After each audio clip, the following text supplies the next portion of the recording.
చిరంజీవి గారి మీద ఉన్న ఒక రూమర్ని నేను ఈరోజు క్లియర్ చేయబోతున్నాను. ఆల్మోస్ట్ చిరంజీవి గారే చాలాసార్లు క్లియర్ చేశారు.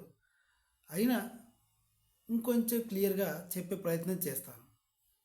చిరంజీవి గారు ఒకసారి ఫ్యాన్స్కి షేక్ హ్యాండ్ ఇచ్చి శానిటైజర్తో కడుక్కున్నాడు.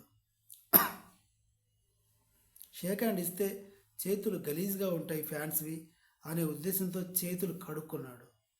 ఫ్యాన్స్ అంటరాని వాళ్ళ అభిమానులంటే చులకన అంటూ ప్రజారాజ్యం పార్టీ పెట్టి ప్రచారంలో భాగంగా ఈ సీన్ని మీడియా వాళ్ళు చూపించారు.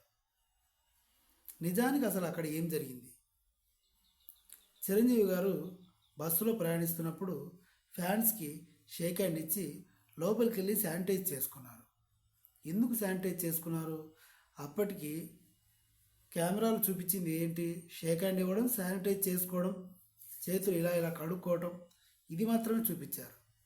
కానీ షేక్ హ్యాండ్ ఇచ్చి లోపలికి వచ్చిన తర్వాత తన టీం మేనేజ్మెంట్స్ ఏదో కొన్ని ఫ్రూట్స్ ఇవ్వాలని చూశారు. దానికి సంబంధించి ఆయన చేతులు కడుక్కున్నాడు. చేతులు కడుక్కున్నాక తిందాం అనే ఉద్దేశంతో దీన్ని సోషల్ మీడియా వాళ్ళు వాళ్ళ స్టైల్లో ఎరగదీసేశారనమాట.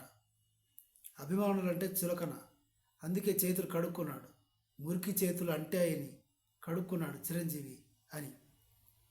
ఇదనమాట అసలు విషయం.